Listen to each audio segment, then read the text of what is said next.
In my opinion, video games rank among the most impressive technological feats of the human race. I mean, I guess, sending satellites into space is pretty impressive and logistically difficult, but we've created these entire worlds inside video games.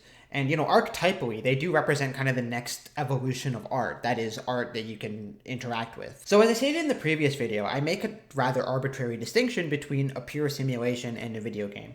And this difference is predicated on the fact that a simulation just kind of runs without people interfering with it, whereas a video game is constantly being interacted with by those on the outside. In other words, the simplest way to put this is that video games have players. So, who are these players? Well, it seems that we are these players, except not exactly you and me in the typical sense. It seems almost as like our bodies are like these temporary vessels, like they're video game characters for these DMT entities to roleplay as. And there seemingly is one DMT entity per person, although the truth could be more complicated than that. So this raises questions for like who you actually are, because are you this DMT entity or are you the person inside the video game simulation thing?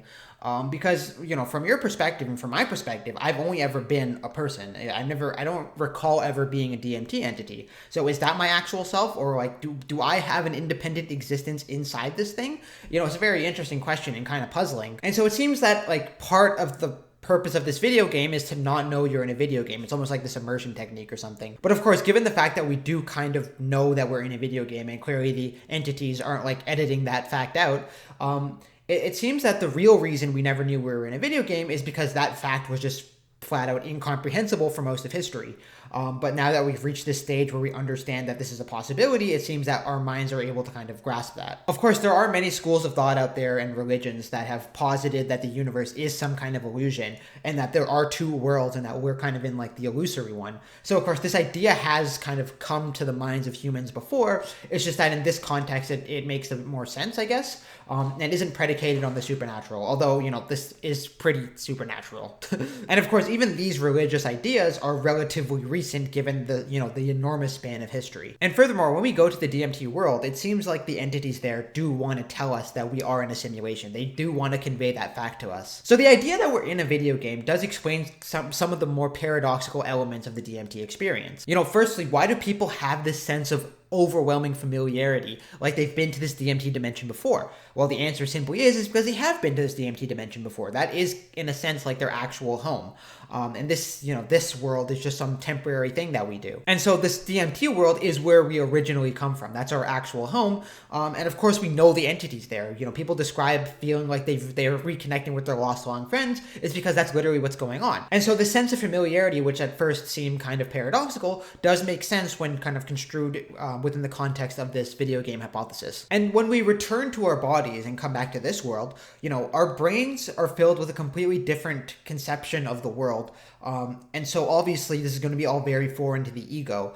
And so the ego naturally just going to reject all of that because, its own experience of the world has been so completely different. And of course, your brain is filled with information which is completely contradictory to what you experience there. So this is, again, probably a way to explain why people, even though they feel like there's a sense of familiarity while they're there, when they come back, they have this sense of complete alienness. Like that's utterly alien. And because, from the perspective of the ego in which you presently have, that is completely alien and completely foreign. Of course, when you're there, it's completely different because you're experiencing the world as a DMT entity, and so you can comprehend all the craziness that's going on there. But when you return to this body, that's all incomprehensible for your human brain. And that means that we are these DMT entities. As weird as it sounds, we actually are these entities, and we're just, again, role-playing as humans for a temporary duration of time, which is kind of funny because as humans, we can also then role-play as, Solid Snake or Waluigi. So like I said before, when we go and meet these entities, it's like encountering long-lost friends because, again, they literally are our long-lost friends.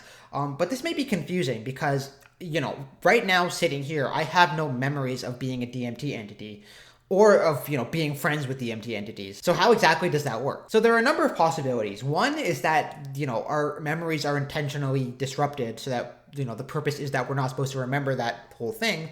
But the possibility that I favor, and I think makes more sense, but it's a bit difficult to describe, is that consciousness seems to be able to separate itself from our bodies. And of course, our bodies are they're something that evolve in this world and develop in this world. And so all of our experiences are built upon this world, whereas our consciousness, once it's able to leave, realizes that, there's other worlds out there. But when it's confined to this body, it kind of has to use whatever tools it has to understand the world. And of course, those tools are insufficient for kind of comprehending what's out there. And that would also include the memories that we have out there. So it's worth addressing some holes in this argument. And there are a lot, to be frank.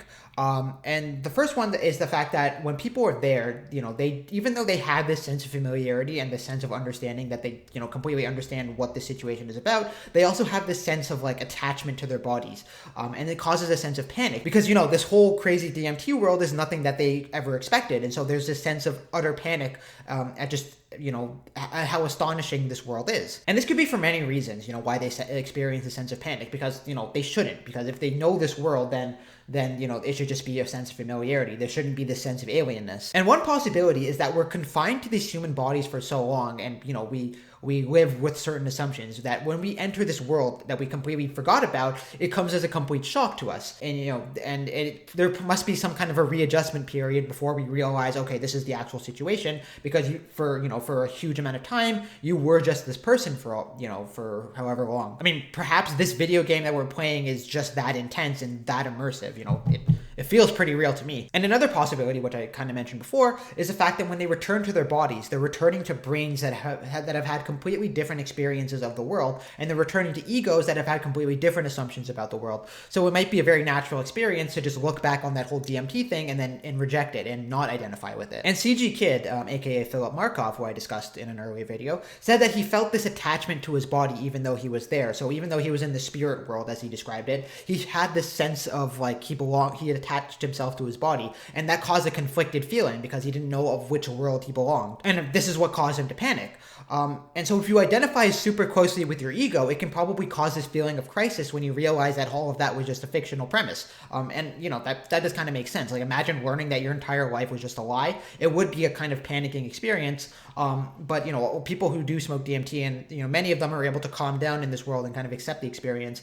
But of course, many aren't. And again, he specifically mentions this feeling of being split between his DMT self and his actual physical body, or I guess virtual body, because these aren't actually physical forms. I guess it's all very confusing. As well as explaining why we're able to leave our bodies and jump out of the simulation, it also explains why we can comprehend all of the things in the DMT world, because again, we're no longer confined to these brains which are very limited and not really able to understand the full complexity of existence. And then when we enter our sort of DMT bodies, and remember, the DMT entities are much smarter than us, are able to comprehend things on a significantly greater amount of detail than us, and so you're able to comprehend the world out there and all of existence, and all of existence makes perfect sense. And when you return to your body, you can't comprehend it, because you're again stuck with this brain that has a very limited way of understanding the world. And one of the interesting things that I've observed is that the entities out there, they try to show us things in a way that we'll be able to convey in the actual world.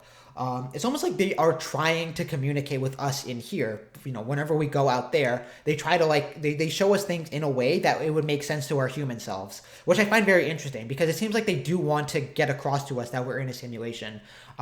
So maybe that whole idea of this being an immersive experience is wrong, because I think the reason we don't understand this whole, the fact that we're in a simulation is just because we haven't evolved to that point yet. But once we have, the DMT entities really want us to understand this fact. And again, they seem willing to help from the outside, which is really interesting. What's that all about? Why are they trying to help us if this is a video game?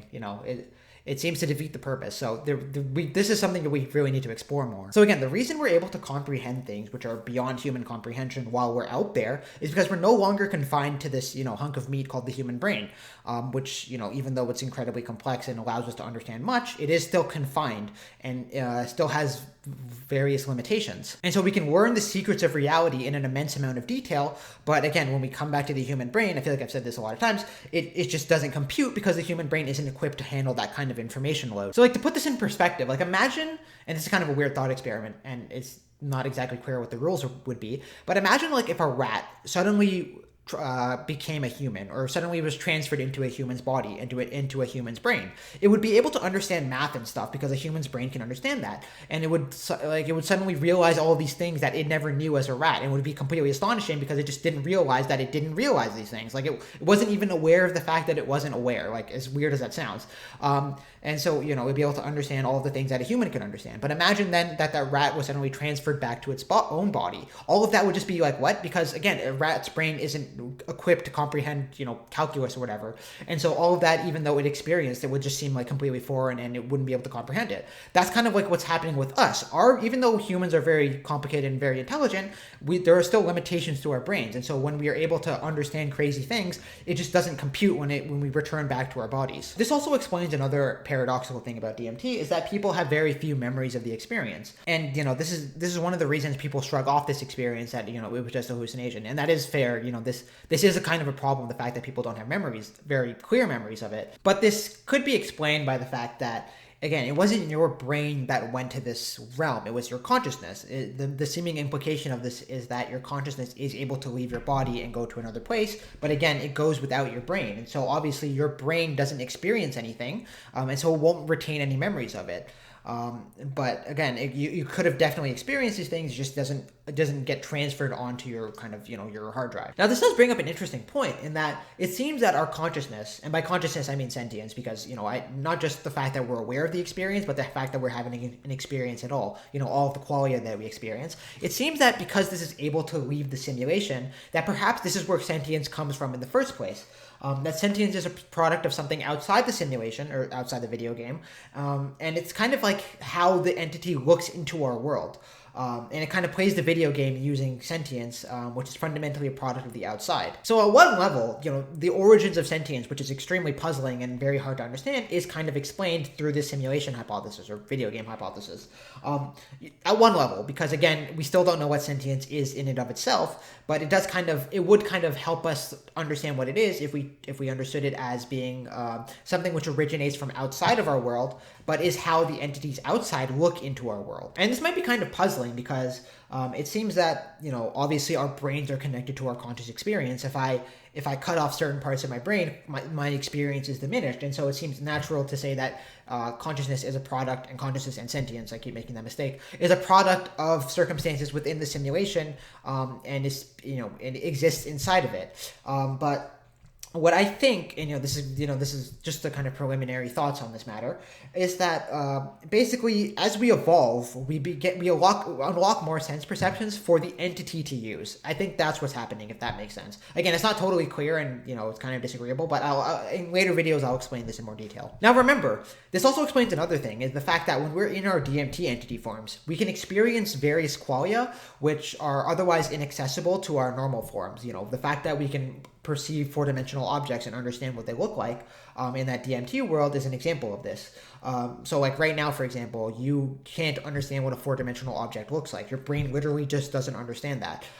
You can draw various diagrams that kind of depict it, but your brain doesn't actually know what that experience is like. And of course, the reason for this is that we right now are kind of like confined. We're in these confined vessels that can't understand, the full complexity of existence. And again, once we leave these bodies and go to our DMT forms, we can understand the true complexity of existence. And of course, this also entails perceiving things which our normal human minds can't perceive. And maybe even this is kind of relates to the purpose of this video game. What if the purpose is to evolve to the point where we can unlock more sense perceptions, which our normal DMT entities have? Perhaps that's kind of what the goal is, or at least part of the goal. And that's why I kind of suggest that maybe this is some kind of exercise in character building, because this is all very complicated. But one of the things that's very hard to wrap our minds around is the fact that why did the entities confine themselves to this form in the first place? Because they aren't exactly themselves while they're here. And it's almost like they're role-playing as completely different people. What's the purpose of that? And it does seem to be like they're trying to, experience the world through a specific vantage point. One second, I'll let Teddy out. So, like I was saying, it seems that we confine ourselves to a very particular vantage point to experience the world in a very specific way. And of course, there are various aspects of this existence. For example, the fact that we have shadows, the fact that we're animals, and we're very conflicted, that we have these kind of moral inclinations, and then we also have these immoral inclinations. There's something very spiritual and very weird about this world that I guess the DMT entities are into. But again, if you are fundamentally this DMT entity, it means that perhaps your personality is to an extent shaped by, your individual DMT entity. Perhaps that's the reason you are who you are. So maybe the DMT entity is trying to create circumstances through which it can experience what it's like to be itself while in this world, if that makes sense. Like it's trying to evolve to the point where it can express who it actually is. Maybe that's the goal of existence. Who knows? And if one thing is clear about this universe, it is some kind of immaculate piece of art. There's something incredibly profound going on in this world that apparently the DMT entities are engaging with, and they seem to be shaping its destiny. They, this is an incomplete work, and they're the ones who are engaging with it to kind of sculpt what it ends up being. And this is quite astonishing, and I'd imagine also quite unbelievable for some people. Especially when you consider the fact that this existence is very tedious and very painful at times and very catastrophic and chaotic and uncertain. And you might be thinking, what kind of a game is that, to subject yourself to this world and potentially suffer so devastatingly? Why would anything subject themselves to this? And of course, we don't know exactly what the motivations of these entities are. Maybe they're just into that. But that's also one of the reasons that I suggest that this isn't just a game. It's a video game technically, but there's something very serious about it. They take it very seriously, not like us, where our video games are just novelties. They seem to be very serious about what this is. There are serious consequences, and they seem to have some kind of an obligation. Remember, Psyched Substance, when he was with his entities, they told him that he was on some kind of a mission, that he was obliged to this mission, that he had to complete it. They found it kind of comical, apparently, but I think that there is something very intense about this, and it's not merely just entertainment. Now, again, right now, I'm not in a position to say what this video game is about. Just based on what's going on, you can kind of make some assumptions. But I think that this is some kind of a spiritual exercise for these DMT entities to confine themselves and to not be fully liberated, and to kind of find themselves and to reach the spiritual heights despite being, morally conflicted, and despite, coming originally from organic matter.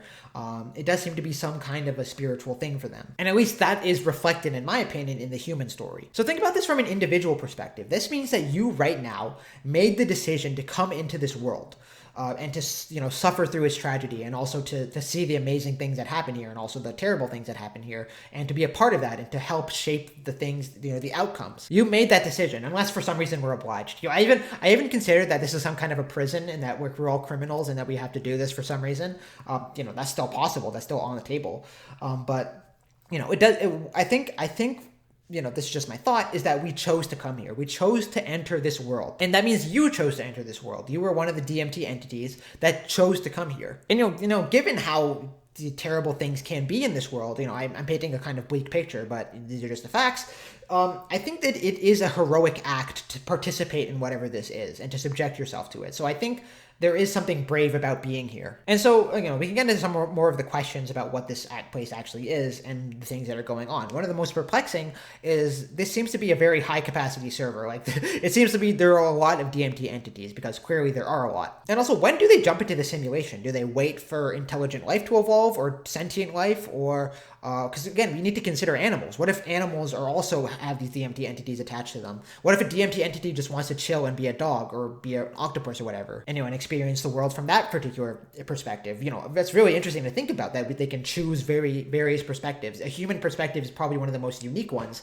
You probably don't think that, but it is. Being a human is a very, very bizarre experience, and as far as we can tell, nothing like humans have ever existed on this world. And so maybe a DMT entity can choose to be an animal instead. And this, of course, raises conflicts about what's going on here, because it seems to be there could only be a certain number of DMT entities at any given time in the DMT world. So does that limit our kind of capacity and our population size? Because it's clear that as humans have become the dominant species, we've killed a lot of wildlife to do so. And so obviously things kind of balance out. But, imagine if we went to Mars and began populating there, then the human population would utterly explode. But it seems that, technically speaking, that there would have to be only a certain number of humans, because there's only a certain number of DMT entities engaged with the simulation. It could be that population growth is just somehow limited by the universe, the universe just naturally self-corrects. And also, another challenge and another problem with this hypothesis is the fact that every time a human is born, does that mean a DMT entity has to be ready to jump in